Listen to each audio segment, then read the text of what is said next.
Cool. Okay. If I maybe start with the announcements, and then if you see any more people come in, you can keep on omitting them while I'm saying a few things. Cool. So hello, everyone. Welcome to, I think we've probably got a good number of alumni, also some guests I saw bought some tickets or got some tickets. Inevitably some current students, job hunters, apprentices, some pathway makers, all sorts from around the community. So yeah, thank you for giving up your Thursday reasonably sunny evening for this session. So where we're going to be learning to build your own version of Bitly using Go, Cloud Run, and Firestore with Marc, who's very kindly giving his evening up too. Just to let you know as well that we're recording this session, and I'll then do a share of, if you want to either watch it again or for people who miss this, on the Makers community later. A few community updates to start with. Firstly, you will have seen that sadly Yevgeny is leaving Makers and will be entering the sort of post-Yevgeny era. You would have seen that on Slack and also in the newsletter I sent out the other day. I'm both kind of quite sad, but also quite excited for both Yevgeny, for whatever he moves on to, and also the future of Makers, because our chairwoman, Claudia, is actually coming over to take over Makers in September, and she's super fantastic and really embodies Makers values. So yeah, I'm excited for the future.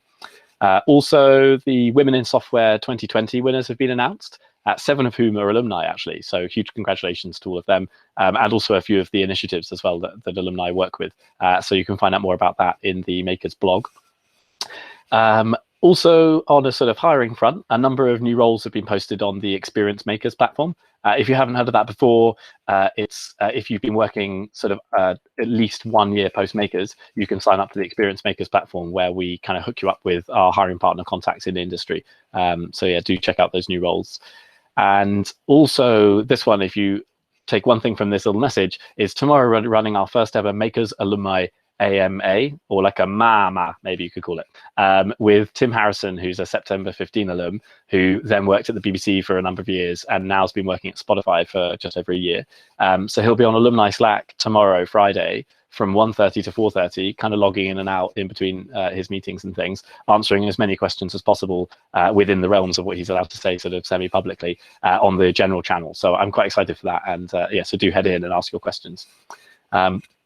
So without further ado, as people always say, Marc, I'd like to hand over to Marc, who is a software engineer working on Google's developer relations team here in London, or from his home these days.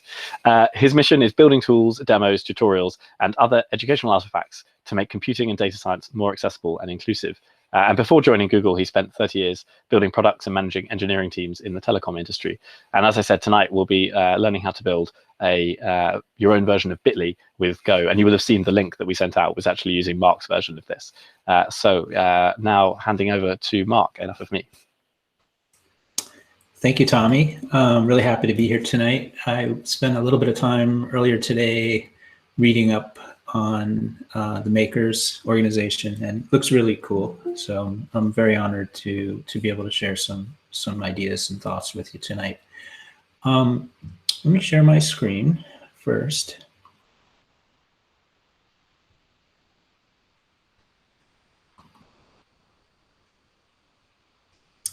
And just give me a thumbs up when you're seeing, you should see a shell window. And okay, got one thumbs up, more than one. Okay, good. That's always a good sign. So as Tommy said, my name is Cohen. Oh, and by the way, ask folks to mute their mics for now during the most of the talk, just to avoid any audio artifacts. But you know, at the point at which we do questions and answers, it'll be cool to go ahead and unmute. There is a link you can click on to enter questions. It's up at the top of the slide that you're looking at right now.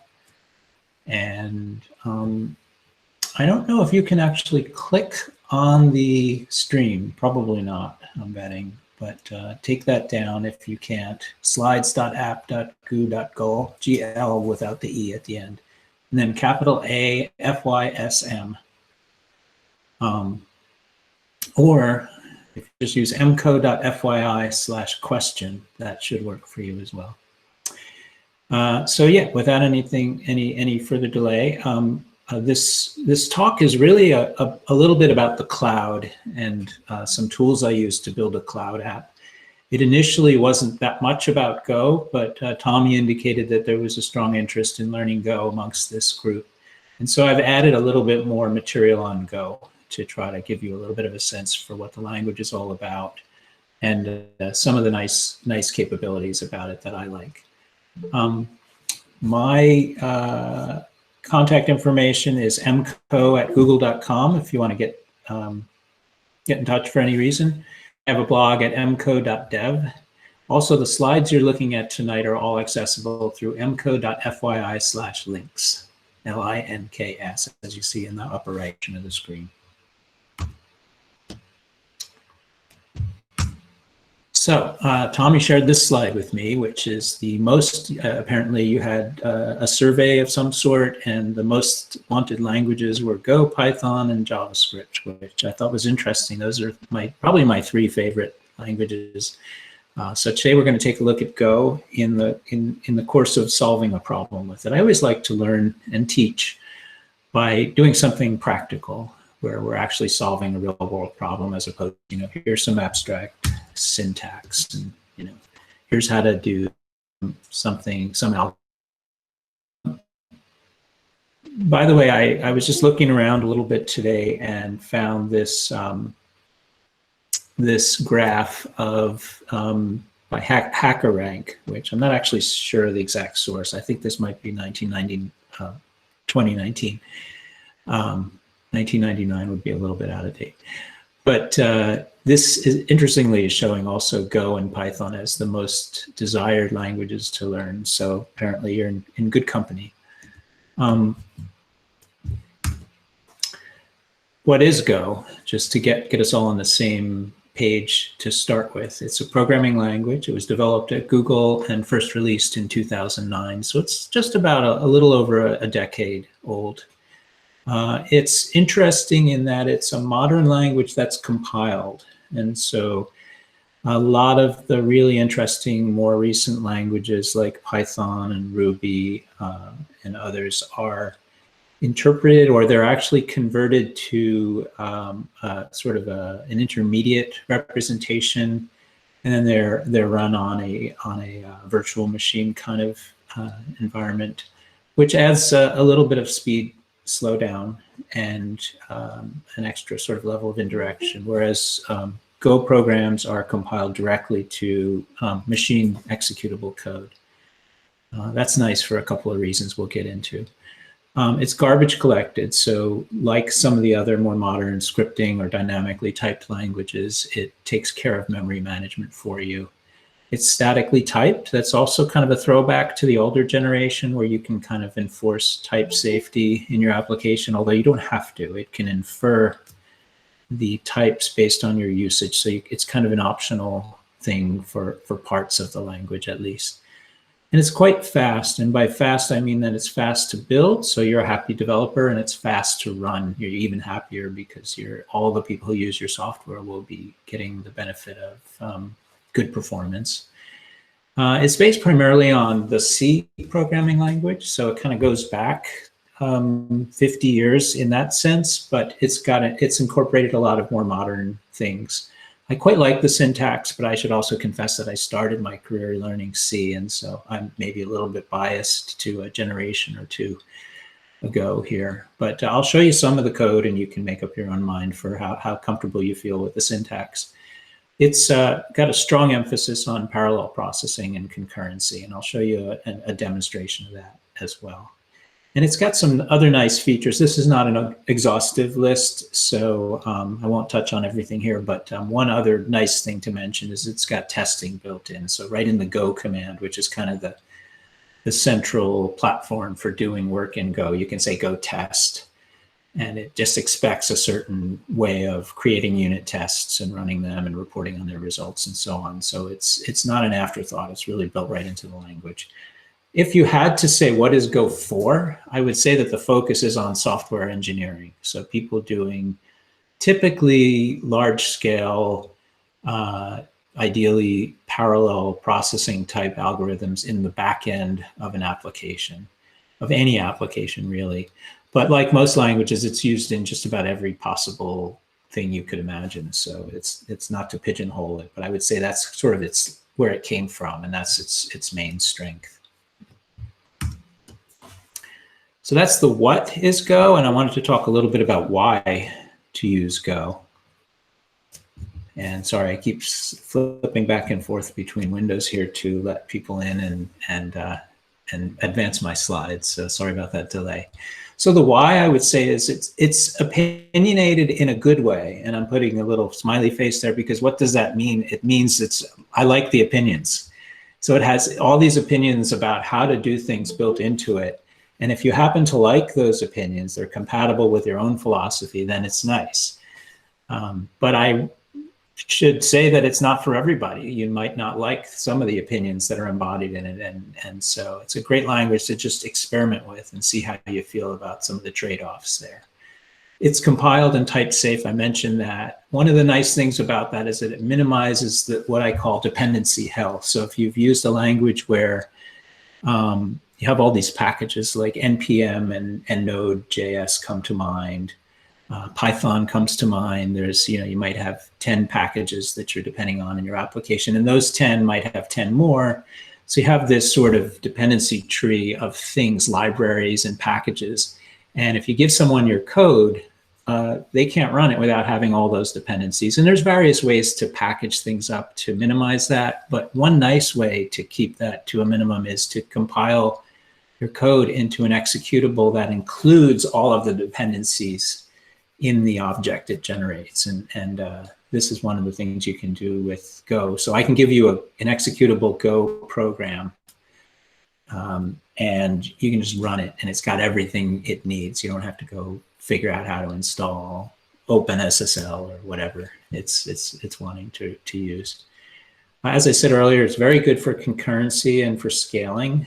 It has a very clean and I think very readable syntax. And I think this is so important because programs are written for more than for you. They're written for future generations or future programmers who have to figure out what you were doing.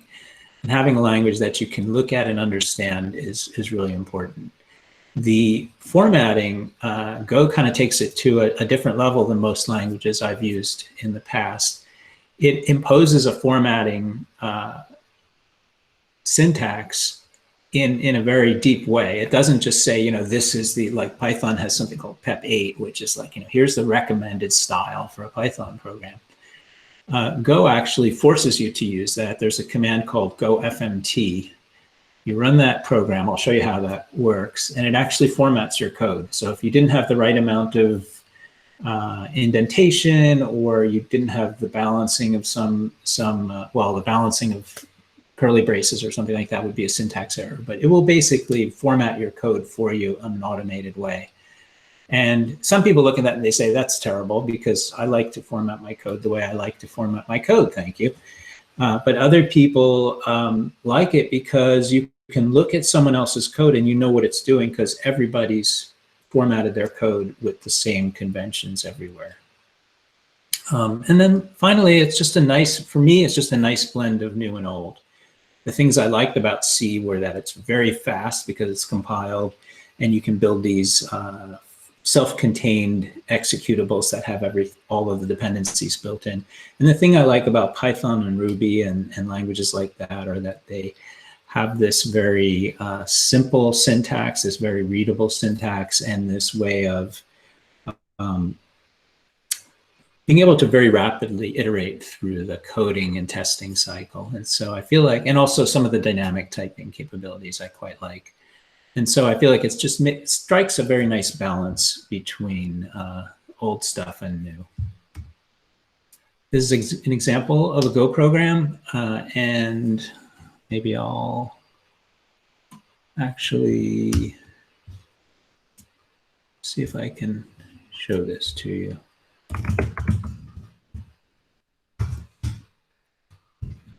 Is that big enough? I can make this up a little bit bigger. Are people seeing my terminal window? Okay. So yeah, this is a really simple program. It's basically saying hello world, but the world is in Arabic. And so this is showing off that Go supports international character sets quite well. So I can just take this and say go run hello.go, and it does what you would expect it to do. I can also say go build, oops, and that will generate an executable called hello. So this is what I was talking about when I said, it creates a self-contained executable with all the dependencies built into it. So that's a very simple program. Package main is just saying the name you want for the package that this code is associated with. Import FMT says I want to use a dependency called FMT, which is for formatting. And then I define a function called main, and every program has to have one function called main. That's the starting point of a Go program. And all it's doing is doing a format.println this string. So should be familiar to you. And I wanted to show you a little bit about the claim I made about it being good for concurrency, because what does that mean? And so here's a practical example of what I'm talking about there. So I've got a program called fetch.go, and let's take a look at this code. First of all, here's my package main and my imports. So these are the dependencies I want to use. Then I've got my main, and it's saying start equals time now. When you say colon equals in Go, that creates the variable effectively. So equals assigns to an existing variable, and colon equals causes a variable to come into existence and to be assigned to as well, atomically. Then I'm looping through the arguments, and for each argument that I type to this command, I store the current time in request start, rec start I call it here. And then I do HTTP get on that on the URL that it represents that particular argument. So in this for loop up here, I'm ranging over underscore URL. What that's doing is it's going one argument at a time. And when I do a range over a set of arguments, it gives me the numeric identity of that argument and the value. So the first one through is 0 and the first argument, then 1 and the second argument, and 2 and the third argument. And because I don't actually care about the numbers in this case, I set it to use an underscore there, which means discard it, or don't worry about it. I don't need to reference it anywhere. But the URL is actually what I want. So then I do the get, the HTTP get on the URL, and that does a get request using HTTP. And then I get the output with this read all of the body that's pulling out the content of the web page, the URL that I'm visiting. I close it. There's this little bit of error handling here where I say if error not equal to nil. And that's one of the things you'll find with Go is you are repeatedly writing that pattern. If error not equal to nil, you're always checking for error messages. This is very C-like, but it's not C++-like or Java-like or almost any other modern language. Most other languages have something called exceptions, which I actually quite like. So I would put this down as one of the things I don't love about Go. But you get used to it after a while, and it's not, for me, it's never been a deal breaker. So we'll see this pattern over and over again where you call something and then you check for the error. After I'm done closing and making sure I didn't have an error, I capture how much time it took for this request to run by calling since rec start.seconds. That converts the time since the start of this request into a number of seconds. And then I calculate the size of the body size, rather. Then I print out the number of seconds it took to grab this thing, the number of bytes it was, and the URL. And then at the very end, I print out the elapsed time for all the arguments that were passed to it. So I'll show you what that looks like.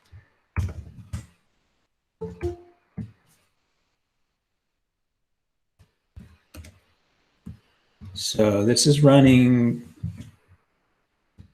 go fetch.go, go run fetch.go, and I'm giving it 3 arguments. Actually, let me just go to the end here.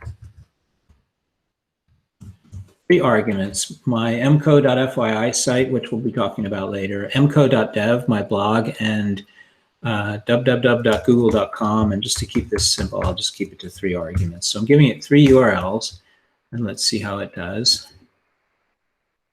So the slowest one of the 3 is mco.fyi. I like running this a couple of times just to, weed out any outliers, but it seems consistently mco.fyi is the sluggish one here. You can see the sizes of the gets as well. And in fact, I could go back to fetch.go, and if I wanted to just check that it's doing what I think it's doing, I could print out the content. So let me try that. And you see there's all the HTML. This is probably the New York Times, which is a mess of minimized JavaScript and whatnot. Somewhere up here is my blog, I think. That's my blog. A little hard to tell for sure. If I go back far enough, I'll see mco.fyi. But anyway, you get the idea. Let me go back and comment that out. That was just sort of a nice check to make sure what we're fetching is really there. I use double slashes for comments here. And one thing I wanted to show you is instead of go run, I'm going to build this into an executable. So I'm going to say go build fetch.go. Now I can say same command, but instead of using go run, I'll just use /fetch. And there it is. Now I said I was going to talk about concurrency, and I haven't said anything about that, but I'm sort of setting this up to show that because what's happening here is I'm going through a loop and I'm fetching one after another. And really with a program like this, if you wanted to fetch a bunch of websites as fast as possible, you'd want to do that in parallel. So in addition to fetch, I have cfetch. cfetch.go looks like this. The imports are similar. The main is similar. I capture the start time. What's different here is as I iterate through the arguments, instead of fetching right there, I say go fetch. And fetch is a function. And when I say go space function call, that means run that function in parallel. Okay, now what's actually happening is the Go compiler is using the underlying threads capability in the operating system to run that piece of code in parallel. But what's really nice is you don't have to think about that. In the past, I've done a lot of thread programming in the C++ world, and you had to be aware of that as the programmer. And you still have to be aware of it here. But what's nice here is you don't actually create a thread. It's almost like a level of abstraction above the C or C++ implementation. You don't actually think about threads. You think about Go routines. And the syntax is just much nicer and much more natural. So I say, as I go through this loop, start this Go routine by running the fetch function with the URL that I'm passing. And I also pass something called a channel. And a channel is a communication path between Go routines. And so I create it with this statement just before the for loop. Channel equals make channel, and I give the channel a type. So I'm giving it type string. And then I go into a loop waiting for the response from these Go routines. And they will block. This loop will block until all the Go routines have responded with their string.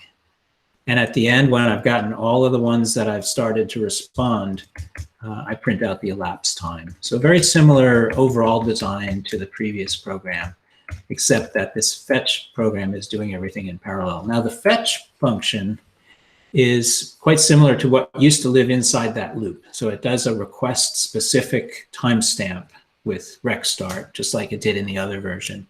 Does the HTTP get, checks for errors, gathers the size of discards the body and gathers the size of the body, closes it, checks for another error on close, and calculates the amount of time in seconds for this particular request. But instead of printing that result, it sends it through on the channel back to the main function and returns. There's no explicit return, but if you just sort of fall off the end of a function in Go, it's equivalent to a return. And so the main function, which is waiting for the response on the channel from these Go routines, each one it gets back, it prints. So the printing is happening centrally by the main function, and we'll see those outputs in the order in which they complete, the Go routines complete. And then at the end, we'll print the elapsed time. So I'll run that. I'm first going to do go build, whoops,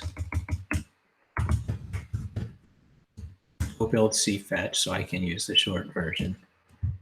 And then I'll just take that ./fetch. Actually, let me run that again for sort of a baseline. And now we'll run cfetch. And interestingly, all three requests took longer on the second time, and I think that's a quirk, but we'll test it in a second. But the elapsed time was shorter, nevertheless, and that's because doing things in parallel helps. So let's, I've got a little shell script here called script, very creative name, and all it does is the fetch echoes a blank line and then the cfetch. So let's run that.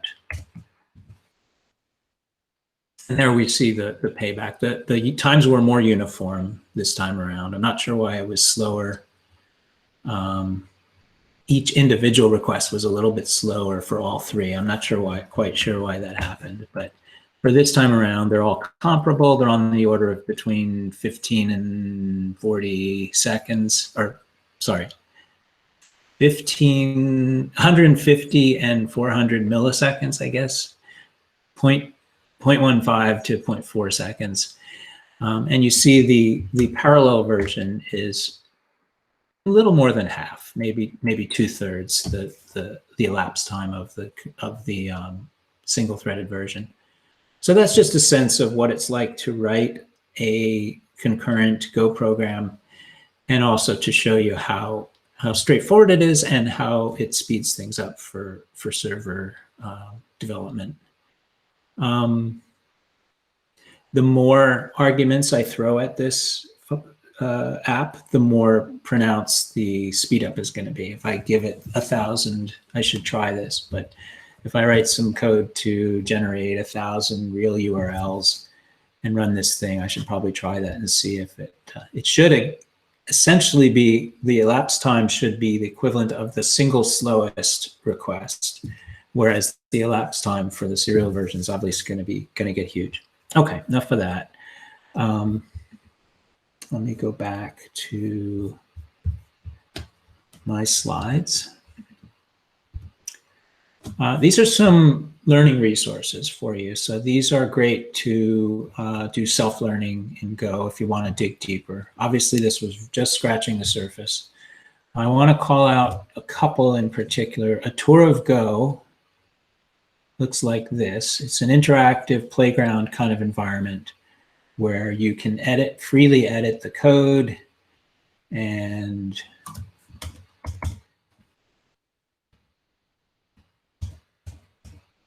not sure. I guess it's because Arabic is right to left rather than left to right. I'm not sure how to edit that, but I'll just leave this glitchy one and just show you. You can run that code and it sort of does it for you in a hosted environment, and then you sort of walk yourself through these learning steps. So it's a nice resource.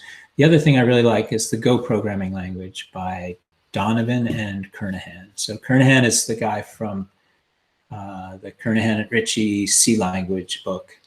And so interestingly, he sort of was the official documenter of C 50 years ago, and now he's the official documenter of Go a couple of generations later. So quite interesting.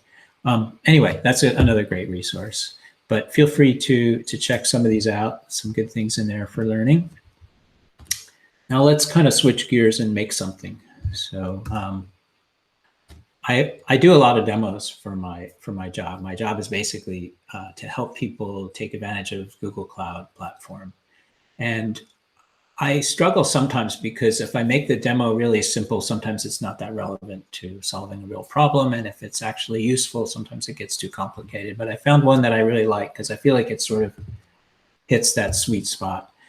If you've ever used a link shortener like Bitly, I'm sure you probably have either as creating them or clicking on them.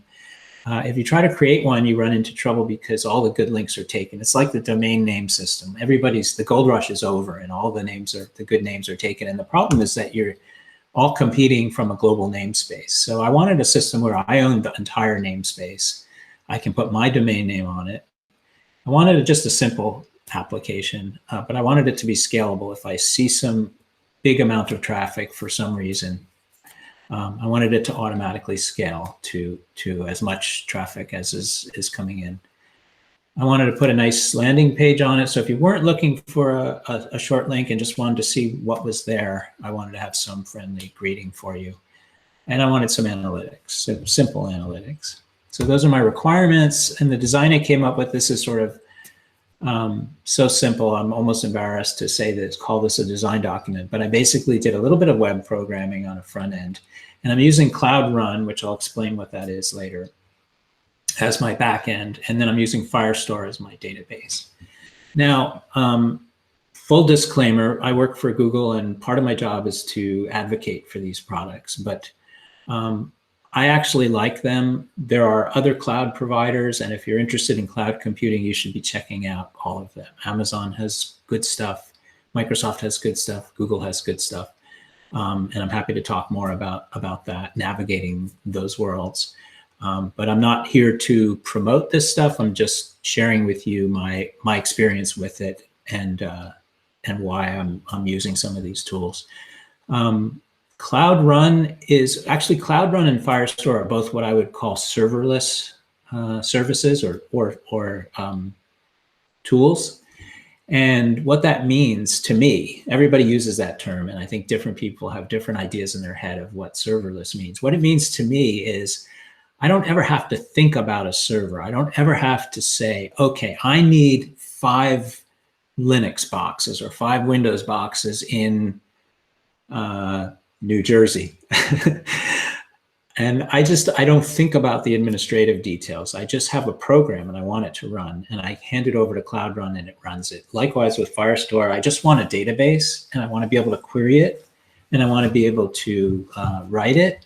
And I don't want to worry about where it is, how many servers are running it, how I administer the database schema, any of that stuff. So I really love this kind of relatively new model for doing serverless computing, because it basically puts me in the position of being able to just think about my code and not worry about all the details, all the administration that goes on behind the scenes to make it all work. So Cloud Run is really kind of using containers in a serverless way. And I'm going to share a demo with you to give you a sense of that. And I'm not sure how many of you are familiar with Docker. Is that something that was in the curriculum for you, or not? Somewhat, or I don't want to repeat too much or kind of explain things you already know, but I'll just share okay, cool. I've got a program here. It's called hello.go. It's a different version of hello. This thing is, if we start looking at main, it generates a random number seed to start a chain of pseudo-random numbers. And then it calls, ignore this handle func, that part is for send token. That part is just an administrative detail for a load test tool that I'm using. This one here, the handle func of / to say hello, is sort of the meat of this server. And all that's saying is, because I want this to run as a server, not a client like the previous example, I'm configuring it to say anything that comes in for the root tree of this web server's tree, ship it off to say hello, a function called say hello, which is defined above. And then I say HTTP listen and serve on port 8080, and I wait for an error. And this if statement will never return if there's no errors. So this is sort of essentially calling a function that is an infinite loop, which is kind of what I want for a web server. I want it to run forever until I stop it or until it has a problem. The function that it's calling is just up here, say hello. It takes the data structure that represents the request reader and the response writer. It does some text manipulation on the URL to pull off the remainder after the slash. So after the host name, what's left is the path, like google.com/whatever. You pull off the whatever part after the domain name. If there's no path at all, it just sets the string to world. Then it generates a random number and uses the random number to become a color using the CSS styling for this web page. And then it simply writes a very minimal HTML page in this message variable. A heading inserts the style, the CSS style, which you can put in line with an HTML element. And then it puts the text hello. It terminates the heading, then it puts the text hello. I'm sorry, it doesn't terminate the heading. It puts hello and then the path, which will be either world or anything I typed after the slash. Few exclamation points, and then it terminates the heading. And it writes that to the response, the HTTP response writer. And with that, I built a web server. It doesn't admittedly do much that's that impressive, but I can say go run hello.go. And that's the wrong hello. Go run go/hello.go. And macOS says, do you want to let this app do what it's trying to do, which is listen on port 8080. And I say, sure. And now if I visit localhost 8080, I get hello world in a random background color. And if I add a little text, makers, hello makers, with again a random color. Not that impressive, but hopefully gives you a sense of, now you've gotten a sense of how to write a client and how to write a web server in Go. Now, one of the problems with, as I mentioned earlier, with sharing code with someone else is all of the dependencies that come along with it. Now, I can do Go build of this hello program and give you the executable that gets generated. And that goes a ways towards solving the problem, but it's more than just the executable. Sometimes there are libraries that have to be separate. Sometimes there are configuration files. There are all sorts of things that need to travel around with your application. And so Docker gives me a way to package up all of the dependencies, no matter what language it is, no matter what OS image I'm using, and put them into one modular package that I can share with someone else. So the way that looks is with a Docker file. Actually, let me go into the Go directory because I've got a Python and a Go version of this little app. But the Docker file is very similar.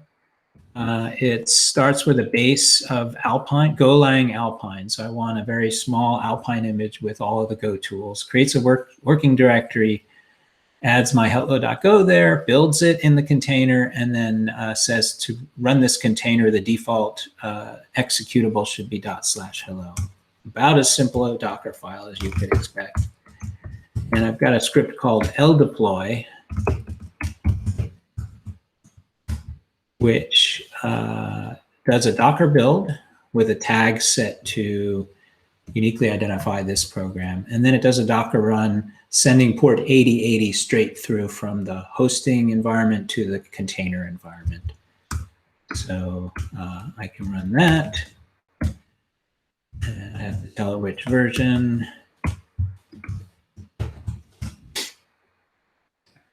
Build. Docker run. So now if I say Docker PS, whoops.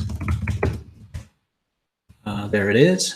And I should be able to go to my browser and do this again, and it should work now. Now that's doing the same thing, but it's running the executable inside a container on my local laptop. And just so you know that I'm not playing any tricks here, I will do Docker stop 2C6B. You can abbreviate those IDs to the first 4 characters. And now Docker PS says there's nothing out there. And if I refresh this screen, it says site can't be reached. So the first version was running on a program, a Go program that was just running from the shell. The second was running in a container. And I always prefer to do my work in containers when it's not too onerous, because it just gives me this complete environment where after I'm done testing it, I know that the thing I've been using on my laptop is going to work the same way, probably with any other person that uses or deploys this into another environment or production or whatever. Now that's great. So I'm now running this container locally, but what if I want to run it globally, run it in some in the cloud, so you can see this website as well? And that's where cloud build comes into play. So I've got a script called rdeploy for remote deploy. This is the analog of ldeploy for pushing this app into the cloud. And it looks very similar. It's got the exact same Docker build command. It does a Docker push so that after it builds the container locally, it pushes it up to the cloud. And then it does gcloud run deploy. And this is the way you send an app or an image to Google Cloud Run, so that it knows where to find the container. So I'll run this, and I tell it version go. It's doing the Docker build. This will give you a sense for how the performance is when you actually deploy it. It's now doing the Docker push. Okay, it finished that. Now it's doing the cloud run, or rather the gcloud run deploy. So this part of this command is giving the image, and I'm saying, here's the container image I just pushed. Here's the name of the service I want to call it. Here's the region I want to run this in. And I can configure some aspects of it, like how much concurrency. Allow authenticated means I want anybody to be able to come in and hit this website. I don't necessarily want to authenticate anyone. And it's done. Okay, so I've just launched an app in the cloud. It gives me this URL. If I click on it, not surprisingly, it should look very familiar. But what's nice is that is now running in the cloud. So if you want to try to, I will paste this in the chat because I don't want anybody to have to type that. If you want to try it yourself, go for it. Let me know if it doesn't work. And I also want to show you that there's a way to view this stuff in the Google console. You don't always have to do this stuff with command line tools. So I'm just waiting for, okay, so here is the Google Cloud Console, and this is the Cloud Run service, and you can see that I've got, that's weird, had a temporary error there. Here are my Cloud Run apps that I have for this project. And typically you group things together in our cloud with different projects. But this project has mco hello Python and mco hello Go. That's the one I just administered or just deployed. If I drill down into that one, there's a tab for revisions, and you can see this revision is now getting 100% of the traffic, and it was deployed 1 minute ago. There are ways that you can manage the traffic and tell, I want this percentage to go to this version, that percentage to that version. And as a result, you can do like A/B testing or canary deployment, where you let just a very small amount of users see the new service and you make sure that it's going to be okay before you scale it up, that sort of thing. And I guess the one thing I want to mention is this URL was entirely produced for me. I didn't say anything about it, and the cloud service gave me HTTPS automatically. So I got SSL encryption without having to go get a certificate or any of that sort of dance. So it does a nice job of just getting you up and running very quickly. And I can, if I want to, as I said earlier, if I don't want to use the cloud, I can say create service here, and it will ask me what region and allow unauthenticated. And then at some point it asks me, okay, service name.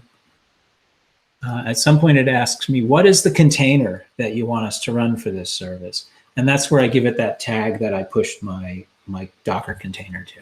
So, you can do it interactively this way as well. One other nice thing to know is that you can manage custom domains here. So if you have a domain name like my mco.fyi, this is where you can add a mapping from your own domain to the running service. Okay, so that is in a nutshell a little bit about Docker and a little bit about Cloud Run. Maybe I'll just pause because I've been talking for a while. And let me just check don't see any questions yet. Are there any questions about anything we've talked about so far? Feel free to unmute if you want to jump in with a question.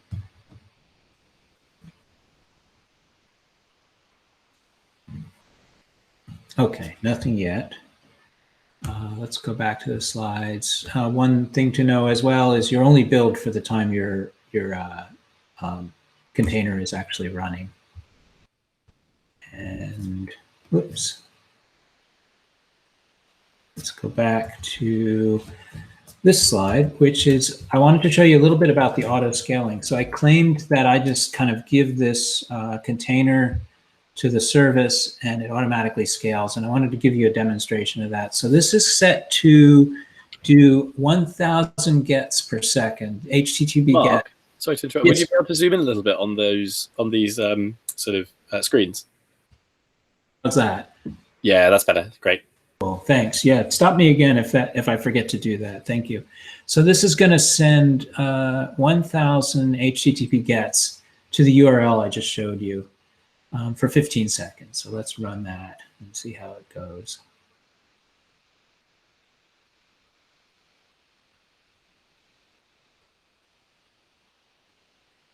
So the green line is the number of clients, and the blue line is the average response time. And it's now settling down. The left is the left y-axis on the left is the response time. The right is the number of clients that are running. As you can see, it sort of jumped up, and it actually, normally it kind of comes down after about 2 or 3 seconds. I'm not quite sure what happened here. It fell a little bit, leveled off, and fell again. So it eventually made its way down to actually not a great time, 200 milliseconds. So usually I see it do better. I'm going to run it again. I kind of attribute this to cold starting or scaling, but usually it scales faster. Let's see how it does this time.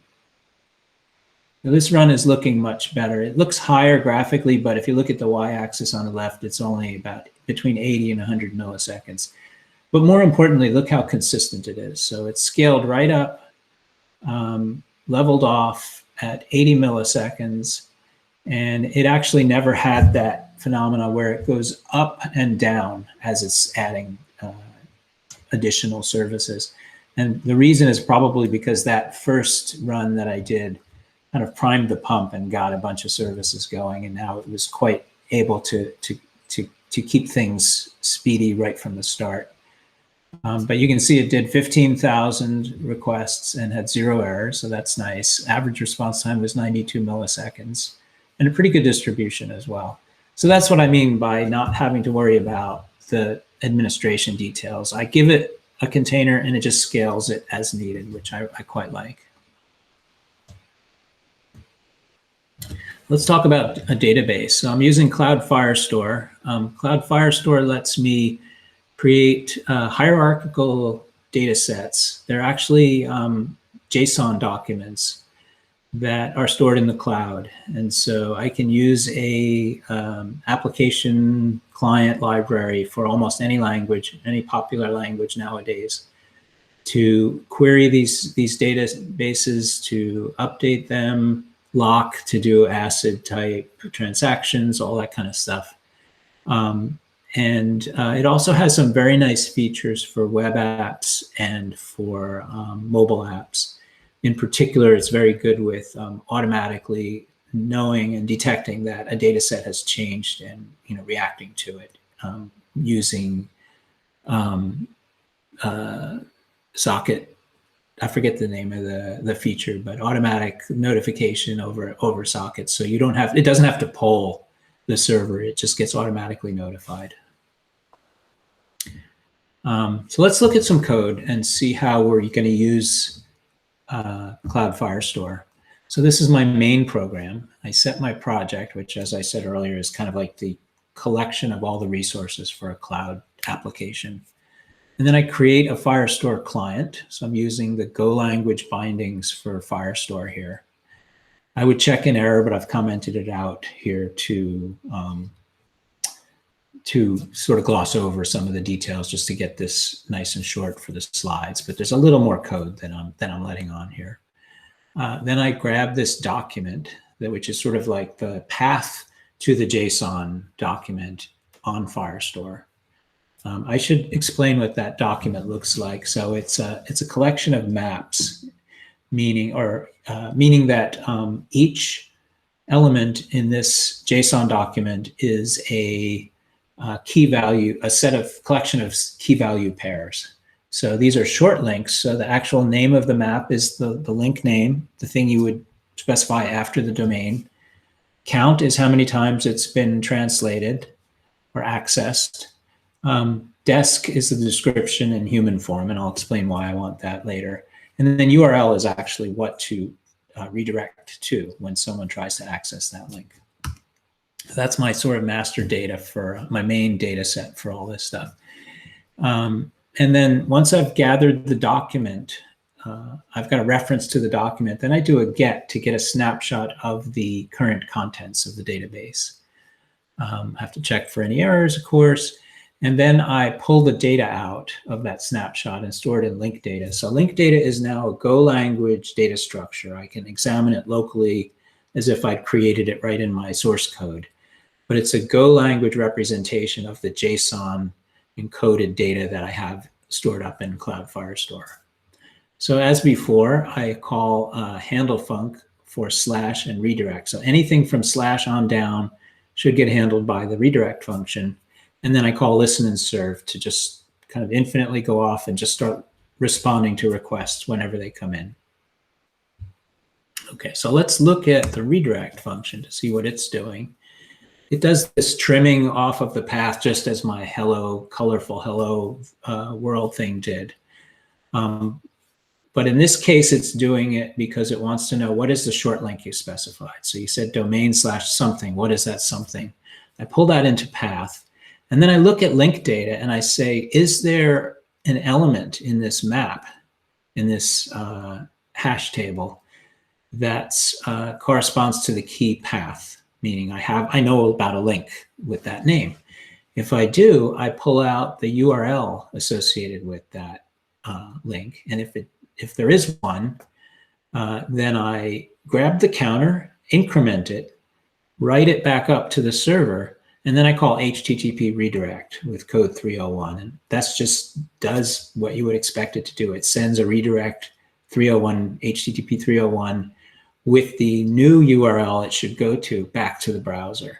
So the end user never sees this transaction. It's all basically server to browser, and I'll show you how it works in a second. I also capture certain files that I need for the host, the main page. If you don't specify a path, I said I wanted you to see a nice welcome page. It handles that. And it also sends a 404 page if you give it some short link that it doesn't know about. Here's the main. Did I show this already? Oh, no. This is the second part. I did show main already back here, but there's another part of main that I didn't mention. And this is a Go function, or a Go routine, rather. So if you remember these Go routines, they're asynchronous, concurrent chunks of code that run in parallel. What do I need this for? The reason I'm running this Go function is if the data set changes, I want a running instance of my program to know that and to regather the data. So this Go function, I say Go func, and I call it immediately as part of the Go routine. And this just throws, the way I think about it, just throws it into the background and immediately starts this thing running in parallel with my main function. And what it actually does is it creates something called an iterator. And the iterator, the idea of the iterator is I can loop on that iterator and it will automatically return to me anytime the database is updated. So I go to this infinite loop and I say iter.next, and that blocks unless and until the data set changes. Every time the data set changes, it returns me a new snapshot of the data. And then I set that into the global variable link data so that the rest of the code can see it and can honor it. Now, if you are familiar with these sort of distributed systems, there's a big pitfall here that I haven't shown you, which is that I should really be locking this code. Because if I overwrite link data in this Go routine, while some other part of the program is reading it, it's possible that we could have all sorts of chaos. So I'm not showing that detail just to keep this simple, but hopefully this explains how the general structure works and how I can then go and edit my table and the program will automatically adjust to it in real time. This is just my HTML for my homepage. I'm using some pretty old HTML stuff, tables. People probably don't do that anymore. I need to get up on some of the newer capabilities. But there's templating going on here, and this is actually part of the Go language. And there's so many different ways to do templating that I'm sure there are lots of different ways to solve this, and maybe some better ways. But I'm using Go language templating, and that's this double handlebar type syntax. So I'm passing in the key and the value. The key is the URL, and so that gets displayed both in the href for the a link for the HTML hyperlink, as well as in the text that I want to display for that hyperlink. And this page is displayed as sort of the home page. So all this is really doing is making a list. The range dot is looping over all of the input. This is making a list of all the supported links. So if you visit the home page without the qualifier or the short link, you get sort of an inventory of what's there. And then the 404 does a cute little YouTube video. I'll show you what that looks like. In fact, I'll visit this now. If I go to mco.fyi with no arguments, I get a little welcome page with, as I said, the inventory of all the links.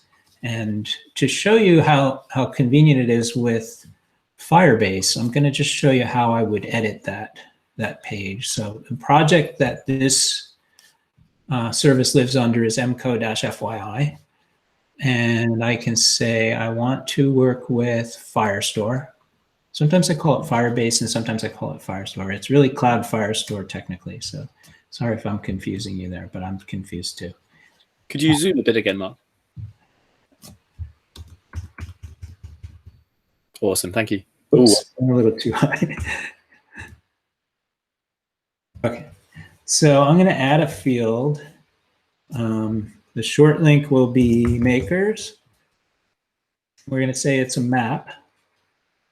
So it's a structured collection of key value pairs. And now I'm going to just add the fields. So the URL is going to be, I think it's https://makers.tech. Oh.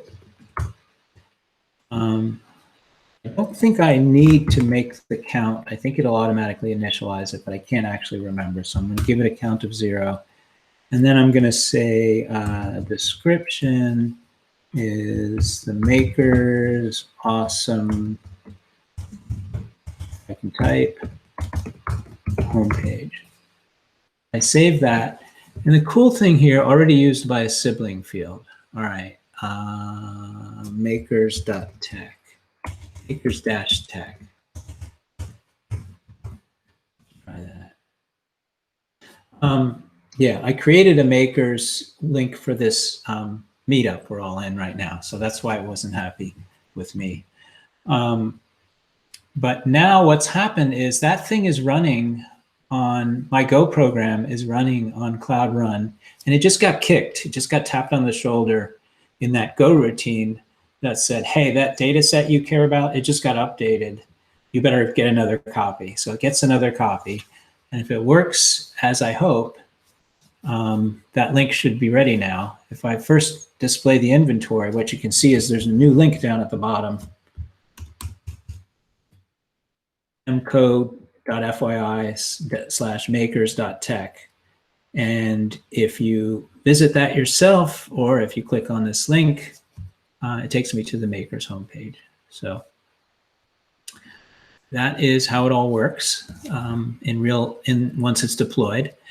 The Docker file for this app looks like this. Instead of Golang, I think I was using that minimized image for the Hello World color app. This one's using Golang latest. I want the whole version of everything supported for this standard Golang container. Creating an app to work in. I get a dependency, and this is how you get dependencies in Go. You say go get, and then a string that represents the directory, the path to the component you want. Now, typically this will be a GitHub repository. So you'll read about some library you want, and you'll go get github.com/username/repo name. But anything that's like sort of official and a released product, you'll go to some custom domain that company supports, like this example. I'll add dot. That means put everything in the local directory into the app directory, make the app directory my working directory, build my app with go build. So I have a nice executable with everything I need to run, and then run the command /app/mco.fyi. And then I just deploy this, and I'm off and running, and it's ready to respond to any number of requests coming in. The deployment looks like this, which is pretty similar to that rdeploy script I showed you earlier. In fact, it's pretty much the same thing. Although there's a new feature now, which is it's integrated continuous deployment. And so the idea there is when you create the Cloud Run service, you can tell it, here's the GitHub repo containing the software I want to run. And as long as that GitHub repo has a Docker file, the Cloud Run service will fetch it and build it for you. And effectively, this deploy step is automated, right? So the nice thing there is every time you push code to the main branch, it will it'll just deploy for you. So it's kind of nice. And small is beautiful. I really wanted this to be simple, and it's 300 and something lines of code. So was able to do something that I felt was useful. At least it was something I wanted for quite a while without doing a whole lot of work. And I think if I had to say the reason is, I think partly it's because I think Go is nice and terse. I'm able to do a lot without writing a lot of code, but also the tools that I'm using abstract away a lot of details I used to have to worry about myself when I was using less high-level capabilities. In fact, this code number, these numbers are inflated a bit because I think it's got file headers and comments and stuff like that. So probably closer to 300 or even 250.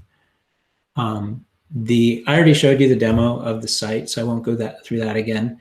I have a article version of this talk on my blog. So if you go to mco.dev and you search for bit.ly or something like that, or Firestore, any of those terms, you should be able to find the article version. And the code is on GitHub if you want to take a look at it. So I showed you that. Some quick takeaways. I think I'm up to the end of the hour here, so I'll finish up right here. I think Go is a really nice language.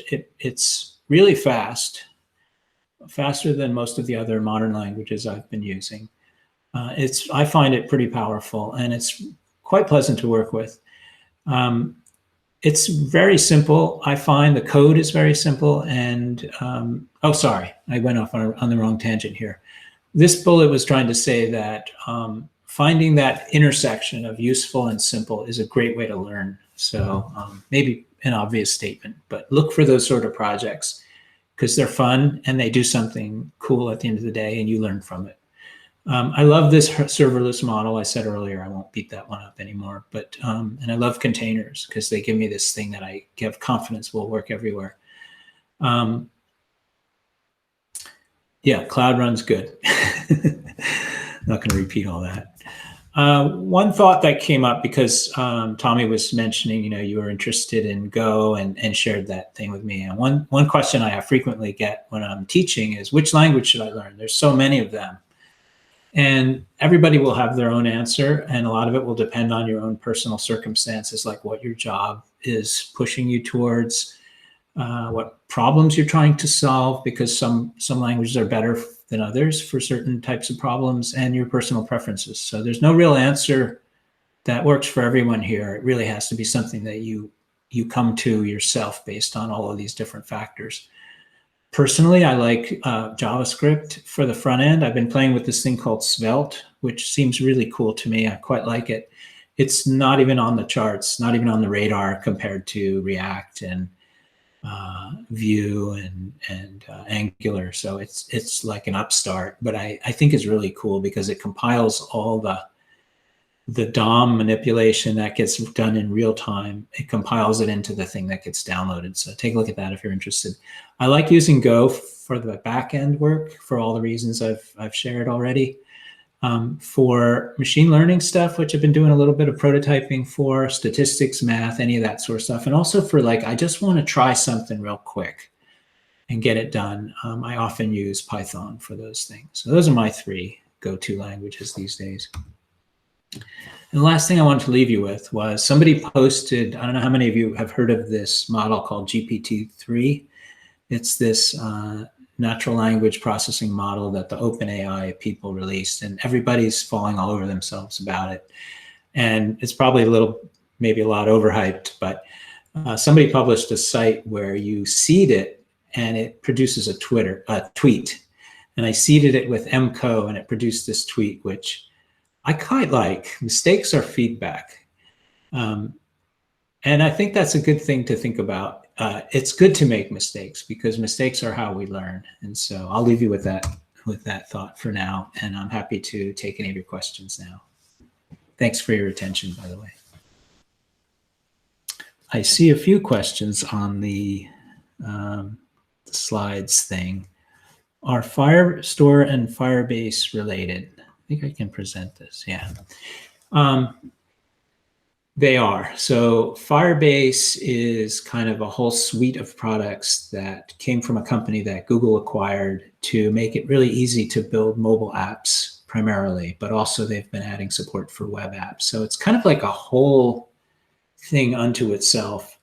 But the biggest deal with Firebase was that it had this database built in that was really nice. It just lived in the cloud and it was serverless and it had this automatic update feature that I showed you. It was just a really pleasant way to do databases. You know, if you think back to MySQL or some of these older databases where you have to provision machines and administer schema and all this stuff, and it just abstracted all that stuff away. So Firestore is mapping the Firestore database into an official Google Cloud service into and of itself. So you can just, without going into the Firestore toolkit and without going into the Firebase tools and all the vertical APIs and everything, you can use all your cloud services that you want and get access to that nice database through Cloud Firestore. Hope that helps, but if not, get in touch with me and I can try to explain it better. Do you use Firestore as your GUI to add links at the moment?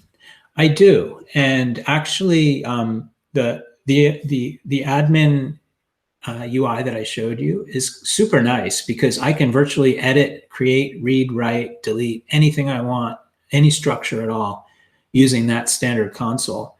That's really great. The downside is it made me lazy, right?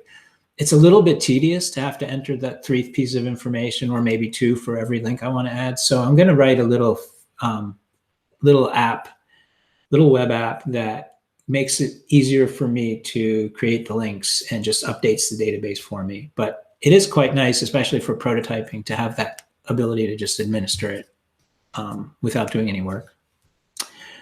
Could you share a link of the article of this talk? Sure, I can actually put it in the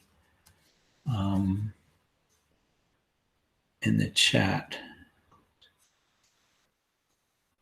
Here we go. It's mco.fyi/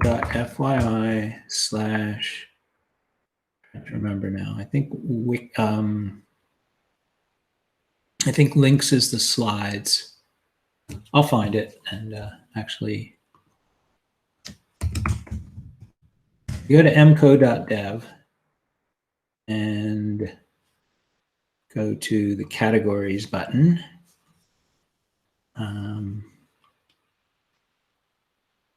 Build your own bit.ly is under cloud.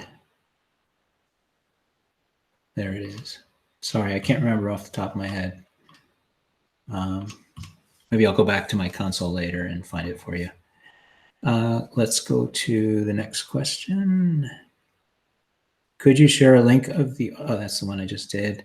Not a question, but Svelte just announced TypeScript support, which is dreamy. I saw that, and I don't know if it's dreamy or not, but it sounds really cool. And thanks for the talk. Thank you so much for the kind words. Next question is, what is the ongoing cost of running your link shortener, if you don't mind saying? I don't mind saying, I did check this out, and it was like literally cents, like 3 cents a month or something. It is ridiculously inexpensive, but that's a really good question. There's something called the Google Cloud Price Calculator, and it's quite nice. You give it the services you want to use, so you can say Firestore and so many gigabytes and Cloud Run and this much load, and it will estimate how much you will use. And I think you'll find that unless you're like, if you're doing this, basically this is a hobby type project. You know, this is not gonna do any real traffic. If you build a company with Cloud Run and you get real traffic, you know, thousands of hits per second or something, then it's going to add up, and you have to be obviously, you know what you're going to be paying for. But for a project like this that's used sporadically, it's literally almost free. We use GitLab for deploying and Kubernetes for GitLab CI for deploying and Kubernetes for orchestration of our containers. It seems Cloud Run does both. Yes, but Cloud Run is sort of like operating at a very high level of abstraction, okay? And so if you have this very simple requirement where you have a container and you want to just run it, and you can specify some things like the amount of concurrency and the region, but you don't get a lot of access to the controls, then Cloud Run is good for you. But if you're building something really substantial and you want to do things with Istio and you know, routing and really advanced stuff where you're you know, tracing and anything that's like deviating from this kind of straightforward, simple version, you probably still want to use Kubernetes directly. And Google has something called GKE, Google Kubernetes Engine. Amazon and Microsoft have their own analogs to that. And so that's sort of like more for the power user who really wants to control everything. But for simple use cases, I love this Cloud Run thing. Are there any good resources for learning more about Cloud Run and Firestore? I think the best resources are the Google Online Cloud documentation. So that would be developers.google.com/cloud. Let me see if I am getting that right. Developer.google.com/cloud.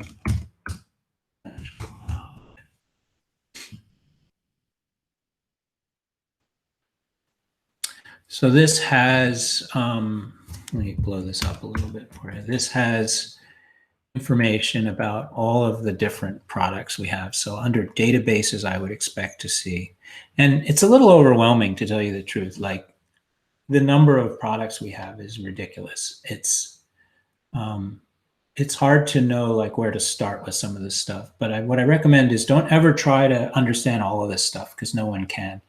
Just start with a problem you want to solve, and then find the tools that are the best fits for this. But anyway, here's, you know, Firestore. And if you drill into that,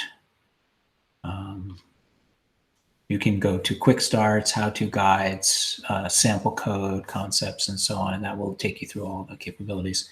The other one was Cloud Run, which should be under compute.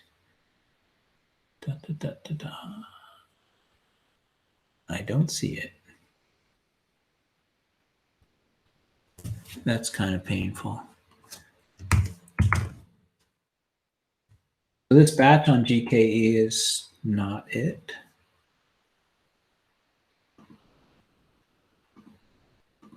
This is embarrassing. Cloud Run, okay. I guess this is what it's considered one of the featured products, but I would like to know where it lives as in the regular taxonomy. Let's see if I can find it. Cloud Run for Anthos, that's it. So it was under hybrid and multi-cloud.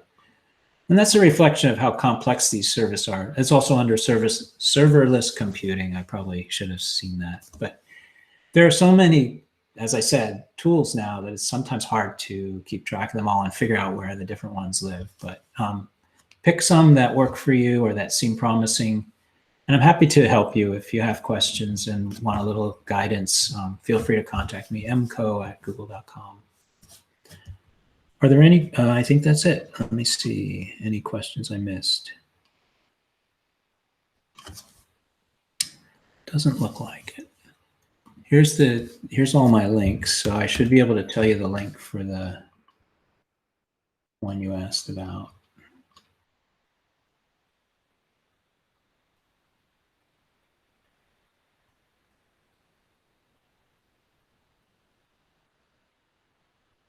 I don't see it, and I don't know why, so I'll have to punt on that one. Sorry.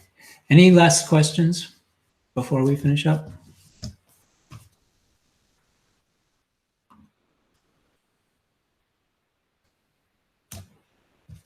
Doesn't sound like it. So I'll just you are hearing me, right? Yeah, that's fine. Yeah. I'll just say thanks to you, Tommy, for hosting me, inviting me, and thanks to all of you who came tonight. I hope it was helpful and fun, and wish all of you a good evening. Absolutely. A huge thank you back to you, Mark, as well, for giving up your time. And yeah, that was super interesting, actually. I really think it would make potentially a quite interesting project, either for something in the curriculum, either in Go or in another language, but maybe in Go as like a little stretch goal or something, or definitely as a final project, because often people do that the final 2 weeks of the course. People just go off into teams and do stuff in all sorts of languages, and it would be super interesting to see. I actually just checked while we were talking, and Bitly charged $29 a month for the privilege of having your own personalized one. So that definitely saves you a few bob, you know. Yeah, and I do get a little worried that people think I'm claiming this is as good as Bitly, and obviously it's a toy. For sure, yeah. I think that's a great idea. Like doing different versions of this. It's almost like a prototypical exercise where you can imagine using all different types of databases, and the Cloud Run piece could be all different types of compute services. So that's exactly, yeah. Because a lot of the other projects for whole week chunks are things like build your own version of Airbnb, for example, and so this would make an interesting one. As an extra little thank you as well. Wait, I can't see where my image has gone, but sitting next to me this whole time has been a little Quack Overflow is the name of our mascot, Quacky Duck. Awesome. So I'll get your address off you if that's acceptable, and you're okay to have things sent to the post. I'll email that to you. I'd love to have my own Maker's Rubber Duck. There you go, exactly, for all your rubber duck debugging fun. Yes. But yeah, they normally people get them on graduation, so I thought you'd like one of those too. Very cool. Thank you.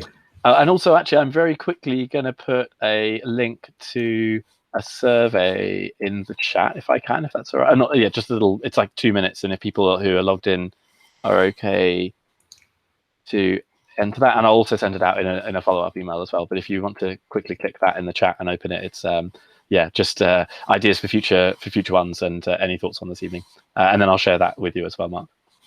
Cool. Awesome. Cool. All right then. Well, thank you so much, everyone, for joining, and enjoy the rest of your Thursday evening. And thank you again, Mark. Thanks. Right. Cool. Catch you later, everyone. Bye. Thank you. Bye.